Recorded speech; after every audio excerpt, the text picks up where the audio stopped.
आज की क्लास में हमारा जो टॉपिक चल रहा था विश्व के मानचित्र अध्ययन के अंदर हम देख रहे थे यूरोप महाद्वीप को।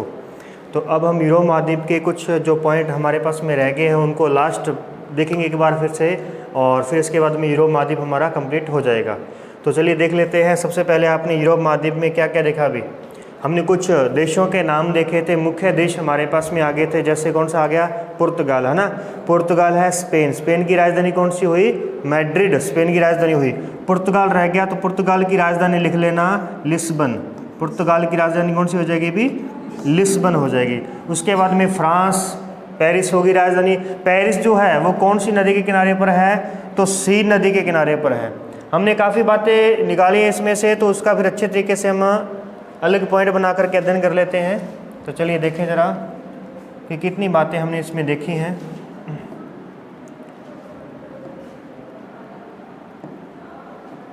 चलिए तो सबसे पहले कुछ पॉइंट इसके देखो, जैसे नदियों से संबंधित नदियाँ, मुख्य नदियाँ इसकी बहुत ही इम्पोर्टेंट है। जैसे सबसे लंबी नदी, लंबी नदी, तो लंबी नदी थी वोल्गा। इस महाद्वीप की सबसे लंबी नदी जो है वो वोल्गा है, जो कि रूस में बहती है। रूस में बहती हुई कहाँ जाएगी, कैस्पियन सागर में जाएगी। कैस्पियन सागर, कैस्पियन सागर में जाकर के गिरती है। इसके बाद में देखें तो इसकी जो सबसे मुख्य नदी है, एक जो दूसरी सबसे बड़ी नदी कहलाएगी वो है डैन्यूब। दूसरे नंबर पे जो है वो है डैन्यूब नदी, डैन्यूब नदी। अब देखो डैन्यूब नदी जो है ना, ये डैन्यूडन यानी कि 10 देशों से होकर के बहती है। कितने, 10 देशों से होकर के बहती है। अब इसमें 10 देश कौन कौन से आते हैं, तो चलिए देखते हैं। पहले मानचित्र पर देखें कि ये नदी किस प्रकार से कहाँ से निकलेगी। सबसे पहले यह है जो हमारे पास में इटली है, इटली का आल्प्स पर्वतमाला है, उसके उत्तर में ये निकलेगी। यहाँ से उत्तर में निकलेगी, यानी ये निकलेगी जर्मनी से। तो जर्मनी से निकलने के बाद में आ जाएगी ऑस्ट्रिया। जर्मनी के बाद में कहाँ जाएगी भी, ऑस्ट्रिया। ऑस्ट्रिया के बाद में हम चलते हैं आगे, तो उसके बाद हमारे पास में आएगा जो वो ऑस्ट्रिया के बाद में आएगा स्लोवाकिया, स्लोवाकिया, ठीक है। उसके बाद में हम आ जाते हैं हंगरी में। हंगरी के बाद में आगे चलेंगे तो फिर आएगा क्रोएशिया। यहाँ पे एक देश है जिसका नाम है क्रोएशिया देश है। क्रोएशिया के बाद में आता है सर्बिया। क्रोएशिया के बाद में कौन सा आता है, सर्बिया। सर्बिया के बाद में आता है बुल्गारिया। बुल्गारिया के बाद में रोमानिया। रोमानिया के बाद में थोड़ा सा पीछे रह गया, रोमानिया के बाद में देखेंगे यहाँ से जाएगी मालडोवा। मालडोवा के बाद में यूक्रेन, और यूक्रेन से होती हुई कहाँ गिरेगी, जाकर के काला सागर में जाकर के गिरेगी। तो कितने देश आ चुके हैं हमारे पास में, जर्मनी, ऑस्ट्रिया, ठीक है। उसके बाद में स्लोवाकिया 3, हंगरी 4, क्रोएशिया 5, उसके बाद में सर्बिया 6, उसके बाद में कौन सा आ गया हमारे पास में, बुल्गारिया 7, रोमानिया 8, मालडोवा 9 और यूक्रेन 10। तो ये 10 देशों से होकर के बहती है। तो देख लेते हैं 10 देश इसके इम्पोर्टेंट। सबसे पहले कहाँ से निकली भी, जर्मनी से निकली, जर्मनी। उसके बाद में ऑस्ट्रिया, ऑस्ट्रिया। उसके बाद में हंगरी, हंगरी से पहले कौन सा आ जाएगा, स्लोवाकिया, स्लोवाकिया। उसके बाद में आ गया हमारे पास में हंगरी। हंगरी के बाद में आता है क्रोएशिया, क्रोएशिया। उसके बाद में आ जाता है सर्बिया, सर्बिया। और सर्बिया के बाद में आ जाएंगे हम बुल्गारिया, बुल्गारिया। बुल्गारिया के बाद में देखेंगे तो रोमानिया, रोमानिया। और रोमानिया के बाद में है मालडोवा, मालडोवा। और मालडोवा के बाद में जाएगी ये यूक्रेन, यूक्रेन। और यूक्रेन के बाद में जाएगी ये काला सागर, काला सागर। तो कैस्पियन सागर में गिरने वाली 2 नदियां थी। कैस्पियन सागर में एक कौन सी आ जाती है, वोल्गा, और एक आ जाती है यूराल, एक आ जाती है यूराल नदी। 2 नदियां कैस्पियन सागर में जाती हैं। काला सागर में कौन सी जाती हैं, एक आती है हमारे पास में डैन्यूब, एक आती है हमारे पास में नीपर, एक आती है डॉन। डॉन नदी जो है, अब देखो डॉन नदी और वोल्गा नदी को दोनों को हम जोड़ देंगे। आगे देखिए, डॉन और वोल्गा को हम यहाँ पे दोनों को जोड़ देंगे। डॉन कहाँ पे है, वोल्गा कहाँ पे है, देख लेते हैं। और 1 मिनट को अपन इसको ऐसे करते हैं, आगे ले चलते हैं अभी, ठीक है।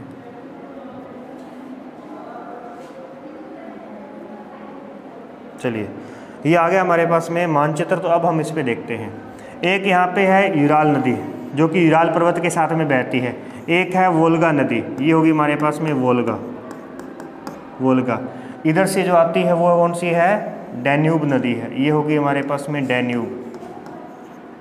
डैन्यूब, डैन्यूब के बाद में एक आती है नीपर, नीपर, और एक आती है डॉन नदी, डॉन। इसमें से हमने वोल्गा के बारे में देखा, यह वो सबसे लंबी नदी है। डैन्यूब दूसरी सबसे लंबी नदी और यह 10 देशों से गुजरती है, इसलिए यह ज़्यादा इंपॉर्टेंट हो जाती है। इस पर लगभग 4 देशों की राजधानियाँ स्थित है। 4 देशों की राजधानियाँ, कौन कौन से देशों की राजधानी इस पर स्थित है, तो देखिए एक हमारे पास में देश कौन कौन से आए थे। देखो, ऑस्ट्रिया, ऑस्ट्रिया की राजधानी कौन सी, ऑस्ट्रिया की राजधानी वियना। ऑस्ट्रिया की राजधानी कौन सी, वियना। हंगरी की राजधानी कौन सी, हंगरी मैंने भूखा, भूखे से क्या हो जाएगा, बूढ़ा, भूखे से क्या हो जाएगा, बूढ़ा, तो बुडापेस्ट। कौन सी भी, बुडापेस्ट, बुडापेस्ट, ये बुडापेस्ट है आपकी। और इसकी कौन सी है, वियना, वियना। उसके बाद में बात करते हैं तो सर्बिया के बाद में आते हैं बुल्गारिया, रोमानिया। रोमानिया की बुखारेस्ट है, इसकी बुडापेस्ट है ना, तो इसकी कौन सी है, बुखारेस्ट, बुखारेस्ट, ये राजधानी नगर है।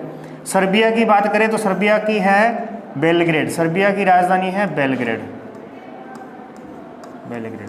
तो ये राजधानियाँ जो है वो डैन्यूब नदी के किनारे पर स्थित है। तो एक राजधानी नगर, जैसे भारत में बात करें कि दिल्ली किस नदी पर स्थित है, तो यमुना नदी। तो इस प्रकार से विश्व की जो है मुख्य नदियाँ और उन पर स्थित जो हमें नगरों के बारे में देखना है, इसलिए यह सबसे इम्पोर्टेंट नदी हो जाती है डैन्यूब। लेकिन इसके बाद में जो सबसे इम्पोर्टेंट रहेगी या फिर अलग से महत्वपूर्ण है वो है राइन नदी। राइन नदी, राइन नदी जो है यह विश्व का सबसे लंबा, विश्व का सबसे लंबा अंतस्थलीय जल मार्ग का निर्माण करती है, अंतस्थलीय जल मार्ग का निर्माण करती है। राइन नदी जो है सबसे पहले ये स्विट्जरलैंड से निकलती है, स्विट्जरलैंड से निकलेगी। स्विट्जरलैंड के बाद में यह जर्मनी में जाएगी, जर्मनी, और जर्मनी के बाद में यह आगे चल कर के नीदरलैंड में जाएगी, नीदरलैंड, और नीदरलैंड के बाद में जाकर यह उत्तरी सागर में गिरेगी, उत्तरी सागर में गिरेगी। यहाँ पर आप मुख्य पॉइंट क्या ध्यान रखेंगे, नीदरलैंड का जो मुहाना है जहाँ उत्तरी सागर में गिर रही है, वहाँ पर एक बंदरगाह है जिसका नाम है रोटरडम, ठीक है। यहाँ पे ध्यान रखना, बंदरगाह का नाम है एक रोटरडम भी, ठीक है। कुछ हेर फेर हो गया क्या, चलिए जरा, मक्खी आ गई मुझे लगता है, ठीक है। तो देखो जरा, रोटरडम, ये रोटरडम जो है ये इस यूरोप महाद्वीप का सबसे महत्वपूर्ण बंदरगाह है और विश्व का दूसरा और यूरोप का पहला सबसे बड़ा बंदरगाह जो है वो रोटरडम है। जर्मनी में बात करें तो जर्मनी में इस नदी के किनारे पर रुर बेसिन है, रुर बेसिन। ये जो रुर बेसिन है ये किसके लिए प्रसिद्ध है, कोयला उत्पादन के लिए प्रसिद्ध है, कोयला उत्पादन है। और यही जो है औद्योगिक नगर है, औद्योगिक क्षेत्र है, औद्योगिक पेटी कहलाती है, ठीक है। औद्योगिक पेटी, जर्मनी की औद्योगिक पेटी कौन सी है, रोन नदी के किनारे जो रुर बेसिन है ये वाला है, ठीक है। यहाँ पर हो गया, और स्विट्जरलैंड से इसका उद्गम हो जाता है, ये बात हुई। इसके बाद में देखिए जरा, इसके बाद में आगे देखते हैं तो नेक्स्ट हमारे पास में नदी आती है जिसका नाम है सीन नदी, सीन। तो सीन नदी के किनारे पर कौन सा है, पेरिस नगर है, पेरिस नगर जो है वो सीन नदी के किनारे पर है। टेम्स नदी, टेम्स नदी के किनारे पर है लंदन, लंदन जो है ना, जो इंग्लैंड की राजधानी है वो टेम्स नदी के किनारे पर है, लंदन। उसके बाद में आते हैं 6 नंबर पे, तो नेक्स्ट आगे आते हैं हम टाइबर नदी।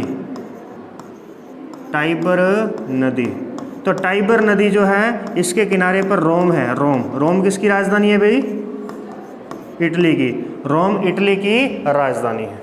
ये राजधानी नगर हो गया हमारे पास में नदियों के किनारे। क्लियर है?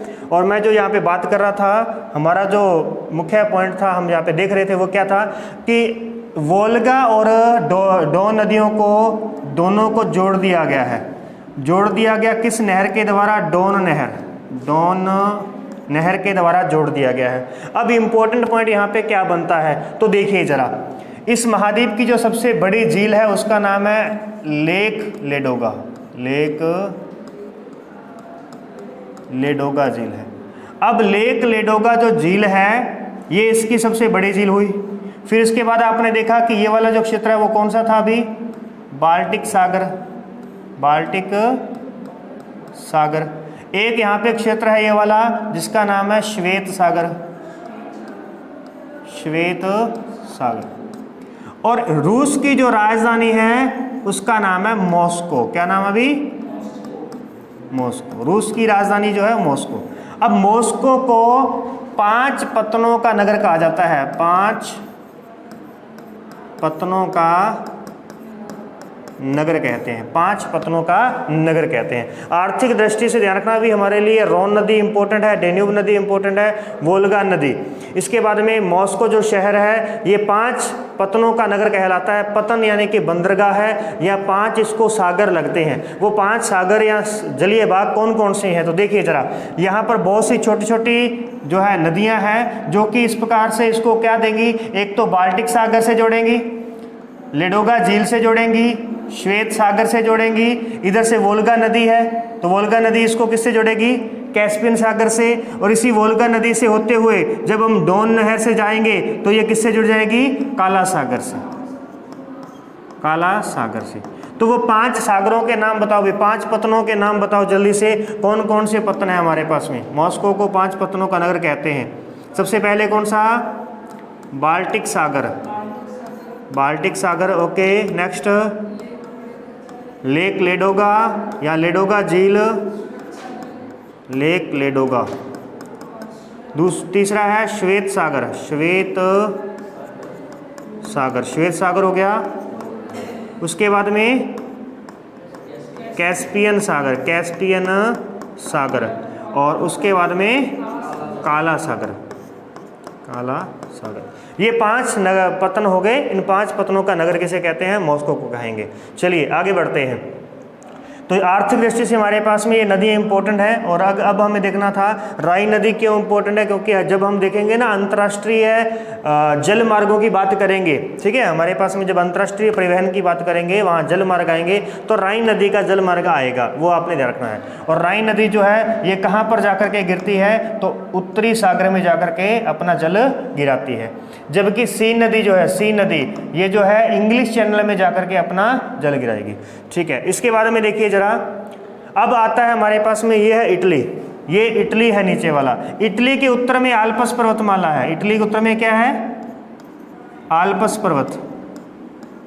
आल्प्स पर्वत है। और आल्प्स पर्वत जो है हिमालय की तरह नवीन पर्वतमाला है, क्योंकि आल्प्स से ही बना है अल्पाइन, और हिमालय जो है वो भी अल्पाइन क्रम की पर्वतमाला है, और आल्प्स जो है वो भी अल्पाइन क्रम की पर्वतमाला है। अल्पाइन क्रम एक समय हुआ है, जैसे हमने देखा था कैम्ब्रियन काल हुआ था, ठीक है, जो हमारे पास में कार्बोनिफेरस युग हुआ था, तो उसमें क्या है एक समय आता है जिसमें आता है अल्पाइन युग।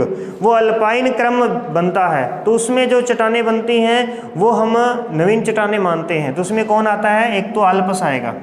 अब देखो इसमें उत्तर में आल्प्स पर्वतमाला हुई इटली के उत्तर में। दूसरी बात यहाँ पे आप देखेंगे कि इटली के उत्तर में एक मैदान है जिसका नाम है लंबोर्डी का मैदान। लंबोर्डी का मैदान, ये हो गया लंबोर्डी, लंबोर्डी का मैदान, लंबोर्डी का मैदान।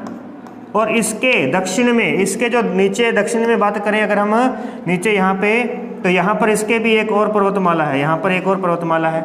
अब इस प्रकार से इसके उत्तर में पर्वतमाला है, फिर इसके बाद में पर्वतमाला के नीचे मैदान है, भारत में क्या है, उत्तर में पर्वतमाला है हिमालय, उसके नीचे उत्तर का मैदान है, फिर नीचे क्या है, पठार है। तो इसी प्रकार से इसमें 3 भौतिक चीज़ें मैंने देखी जो कि भारत से मैच करती हैं। इसी के साथ आप देखेंगे कि जो इसकी एक नदी है पो नदी को इटली की गंगा कहते हैं। तो एक शब्द और आ गया कि पो नदी को क्या कहते हैं, पो नदी को इटली की गंगा कहते हैं, इटली की गंगा कहा जाता है। और इटली जो है वह एक कृषि प्रधान देश है, इटली एक कृषि प्रधान देश है। और इटली की जो जलवायु है वह भी मानसूनी जलवायु है और भारत की जलवायु भी मानसूनी है। तो इस प्रकार से इटली को यूरोप का भारत कहते हैं। ध्यान रखेंगे, इटली को क्या कहते हैं भी, इटली को यूरोप का भारत कहते हैं, यूरोप का भारत कहते हैं। आज तक हमने भारत के स्थानों को विदेशों की संज्ञा देते हैं। जैसे हम कहते हैं कि अहमदाबाद को क्या कहा जाता है अभी, भारत का मैनचेस्टर कहते हैं, तो भारत का मैनचेस्टर कहा, लेकिन भारत का संज्ञा किसी को दी जाती है क्या, तो हाँ वो है इटली। इटली को कहा जाता है यूरोप का भारत, ठीक है। और उसकी जो नदी है पो नदी, उसे कहा जाता है इटली की गंगा। तो अपनी गंगा के नाम से उनका नाम रखा गया है। आगे देखिए, तो यहाँ पर है नीचे वाला जो ये द्वीप है ना, ये वाला जो द्वीप है एक अलग से, ये इसका नाम है सिसिली द्वीप, सिसिली द्वीप। इस सिसिली द्वीप पर ही यहाँ पर एक जो है ज्वालामुखी पर्वत है जिसका नाम है माउंट एटना, माउंट एटना। और एक है यहाँ पे माउंट विसुवियस,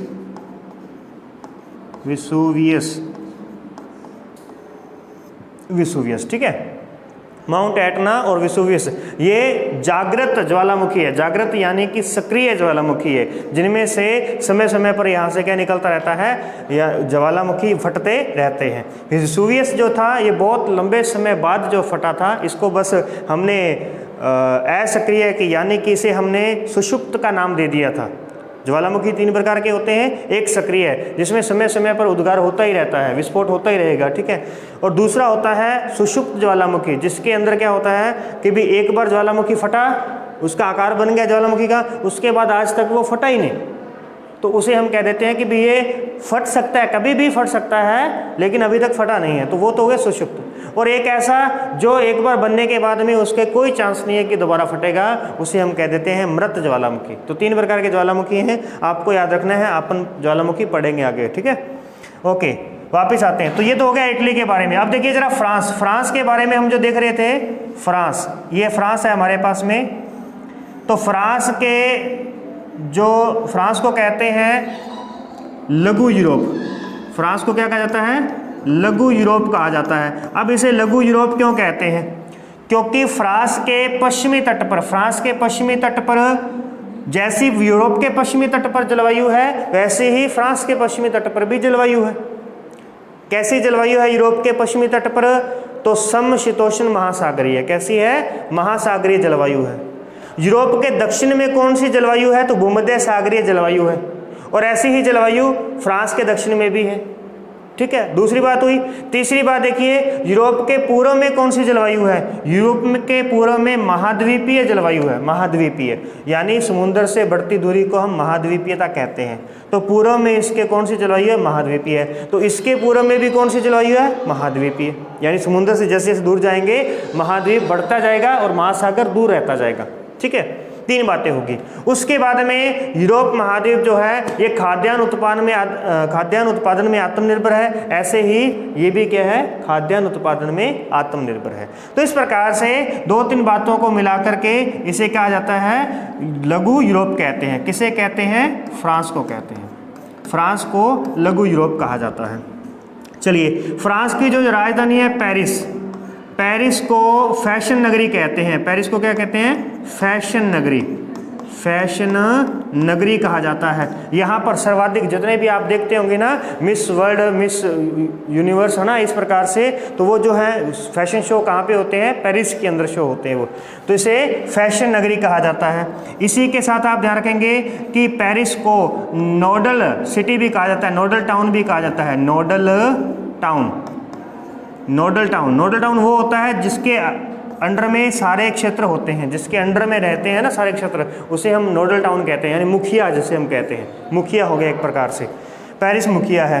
उसके बाद देखेंगे आप तो फ्रांस को किसानों का देश कहा जाता है। फ्रांस को क्या कहा जाता है? किसानों का देश, क्योंकि यह खाद्यान्न उत्पादन में आत्मनिर्भर है, किसानों का देश। और फिलीपींस को फिनलैंड को हमने क्या कहा था?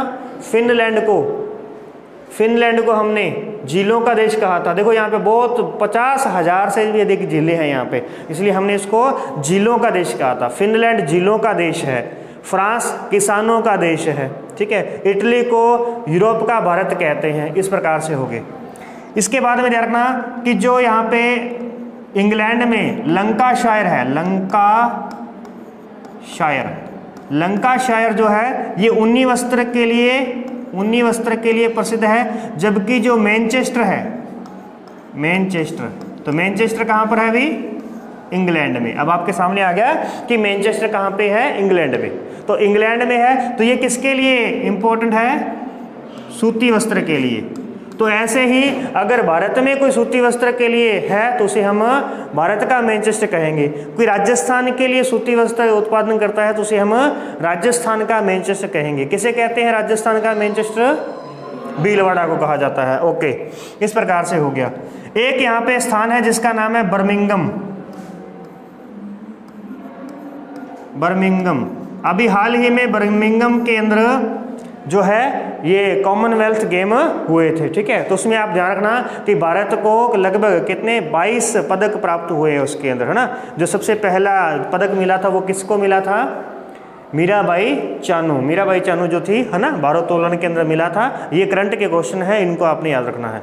बर्मिंघम जो है यह सर्वाधिक औद्योगिक क्षेत्र है, इसका सबसे बड़ा औद्योगिक क्षेत्र है। इसे काला प्रदेश कहा जाता है, काला प्रदेश कहते हैं, इसे काला प्रदेश कहते हैं, ठीक है। ये कहाँ पे है? बर्मिंघम जो है वो इसमें इंग्लैंड में है। तो इसी प्रकार से हम यूएसए का बर्मिंघम कहेंगे किसी चीज़ को हम जापान का बर्मिंघम कहेंगे, जैसे हम मैनचेस्टर की संज्ञा देते हैं। इस प्रकार से आगे चलिए देखें। तो ये इंग्लैंड की बात होगी हमारे पास में, ओके। और एक नॉर्वे का द्वीप है, भी नॉर्वे का एक द्वीप है यहाँ पे आर्कटिक महासागर में, जहां पर विश्व अंतर्राष्ट्रीय बीज भंडार है, अंतर्राष्ट्रीय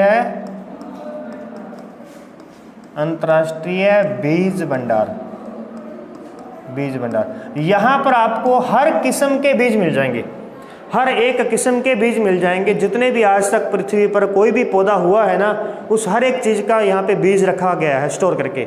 ये क्यों रखा गया है? क्योंकि वैज्ञानिकों की सोच है कि अगर भविष्य में कभी यहाँ पे परमाणु बम वगैरह हमले होते हैं और पृथ्वी पूर्णतः नष्ट हो जाती है, तो यहाँ पर जो बीज हैं वो दोबारा से रीजनरेशन के लिए काम आएंगे, ठीक है। इस प्रकार से तो ये इस सोच के बजाय यहाँ पे क्या किया हुआ है, इन्होंने अंतर्राष्ट्रीय बीज भंडार बनाया गया है, जो कि बहुत ही बड़ा है और पहाड़ के अंदर काट करके बनाया गया, पहाड़ के अंदर काट कर बनाया गया। ये बहुत ही ठंडे इलाके में है, क्योंकि अब आप देख सकते हैं यहाँ पे कौन सा क्षेत्र है? बहुत ही ठंडा क्षेत्र है। तो इस क्षेत्र में बहुत ठंड पड़ती है पहले से ही। अगर मान लो यहाँ पे जनरेटर वगैरह काम नहीं भी करेंगे ना, तो भी ये ठंडा रहेगा। और ठंडी रखने के लिए यानी जो अपने शीतलन होते हैं वो किसके लिए होते हैं? स्टोर करने के लिए होते हैं। जो अपन कोई भी चीज़ को लंबे समय तक स्टोर करना है ना, तो उसे हम किस में रखेंगे? फ्रीजर में रखेंगे। फ्रिज में नहीं, फ्रीजर में रखेंगे, जहाँ वो जमा रहे, ठीक है। इस प्रकार से ये हो गया हमारे पास में। बाकी हमने बातें देख ली थी कि नॉर्वे का जो तट है वो एक फ्योर्ड तट का उदाहरण है, और ये बात हमारे पास में होगी। तो इस प्रकार से ये था हमारे पास में यूरोप महाद्वीप, जिसके बारे में हमने ये सब बातें जो है यहाँ पे की है। नदियों के किनारे बसे नगरों के बारे में आप देख लेना। स्पेन के बारे में ज़्यादा कुछ भी नहीं है। और पुर्तगाल हो गया, इसके ज़्यादातर जो देश हैं वो सारे के सारे ही कैसे हैं? प्रायद्वीप है। इसीलिए, और ये खुद भी जो यूरोप महाद्वीप है वो खुद भी क्या है? एक प्रायद्वीप है। इसीलिए इस महाद्वीप को प्रायद्वीपों का प्रायद्वीप कहा जाता है। यहाँ तक की बात हुई। और इसके अलावा हमारे पास में कौन सा आ जाएगा? अभी बेलारूस हो गया, और ये हमने देख लिया डेनमार्क का देखना भी। डेनमार्क में डेयरी उद्योग प्रसिद्ध है, और इसे विश्व की गौशाला भी कहा जाता है, विश्व की विश्व की गौशाला, गौशाला भी, यानी सबसे अधिक जो गाय है वो यहीं पर आपको मिलेगी। विश्व की गौशाला के नाम से कौन प्रसिद्ध है? डेनमार्क। और डेनमार्क में अगर गाय है तो फिर वहाँ पे क्या होगा? डेयरी उद्योग होता है, तो डेयरी उद्योग के लिए यहाँ पे प्रसिद्ध है। तो जब हम कृषि के बारे में देख रहे होंगे या फिर आप देखेंगे पशुपालन से संबंधित जब आपको प्रश्न आएगा ना 3rd ईयर के अंदर, तो वहाँ पे आप इसके बारे में चर्चा कर सकते हैं कि डेनमार्क को विश्व की गौशाला के नाम से जाना जाता है, यानी कि वहाँ पे गाय है और वहाँ पर डेयरी उद्योग का विकास हुआ है। क्लियर है? ये हो गया हमारे पास में। यहाँ पे जो हमने नहरें देखी तो उसमें 2 नहरें मुख्य आपको याद रखनी है, एक कील नहर है और एक हमारे पास यहाँ पे थी कौन सी भी? डॉन नहर। कील नहर और डॉन नहर थी। तो इस प्रकार से ये हमारे पास में यूरोप महाद्वीप है जो ये कंप्लीट होता है। बाकी बातें हम नेक्स्ट आगे देखेंगे। अगला हमारा जो होगा दूसरा आर्कटिक महासागर जो होगा, अंटार्कटिक महाद्वीप होगा, उसके बारे में अपन चर्चा करेंगे। ठीक है अभी, धन्यवाद।